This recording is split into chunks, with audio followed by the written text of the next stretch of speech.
सबसे पहले बेसन भून लेंगे। मैंने 2 चम्मच बेसन लिया है। बेसन को लो फ्लेम पर भून लेंगे। बेसन को मैंने भून लिया है, इसे निकाल लेंगे। इसी कढ़ाई में 2 चम्मच ऑयल डाल देंगे। अब इसमें कश्मीरी लाल मिर्च पाउडर डाल देंगे। फ्लेम को बंद कर देंगे। ये मैंने आधा कप दही लिया है, इसमें 1 चम्मच धनिया पाउडर डाल देंगे और इसे अच्छे से मिक्स कर लेंगे। तो इसमें ये दही डाल देंगे और जो मैंने बेसन भूना था उसे भी डाल देंगे। अब इसमें कुछ मसाले ऐड कर देंगे। भुना जीरा पाउडर, पाव भाजी मसाला, काली मिर्च पाउडर, हल्दी पाउडर, कसूरी मेथी। अब इन सब चीज़ों को अच्छे से मिक्स कर लेंगे।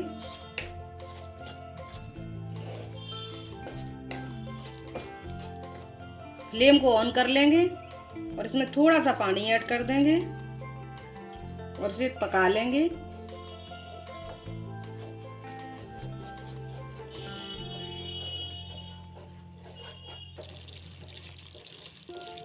दही और बेसन को मैंने अच्छे से पका लिया है।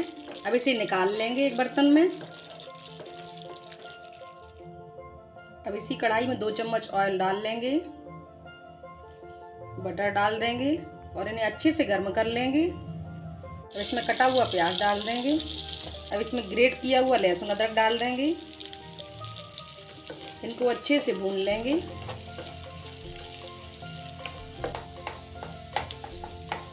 इसमें 1 तेजपत्ता, 1 लाल मिर्च डाल देंगे।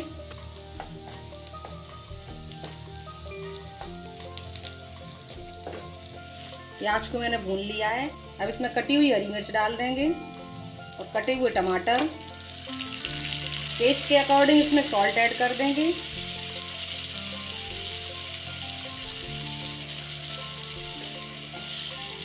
और इनको अच्छे से पका लेंगे।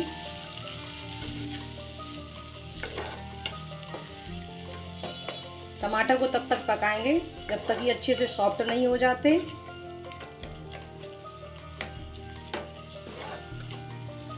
टमाटर और प्याज को मैंने अच्छे से पका लिया है। अब इसमें दही और बेसन वाली ग्रेवी डाल देंगे।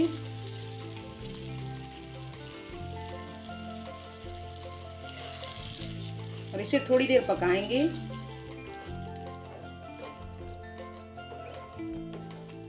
इसमें थोड़ा सा पानी डाल देंगे और इसे थोड़ी देर पकाएंगे।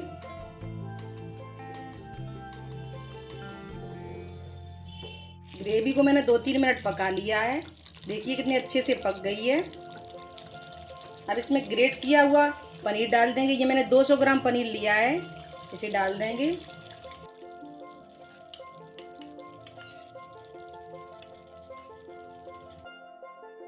अब इसमें कटा हुआ हरा धनिया डाल देंगे और इसे चलाते हुए थोड़ी देर पका लेंगे। ये देखिए बहुत ही शानदार, बहुत ही स्वादिष्ट अमृतसरी पनीर भुर्जी बनकर तैयार है। इसे आप लोग पाव के साथ, ब्रेड के साथ एंजॉय जरूर कीजिएगा। सभी लोगों को बहुत बहुत बहुत ज़्यादा पसंद आएगी। वीडियो पसंद आए लाइक करना, शेयर करना, चैनल को सब्सक्राइब करना बिल्कुल मत भूलना। Bye bye and take care.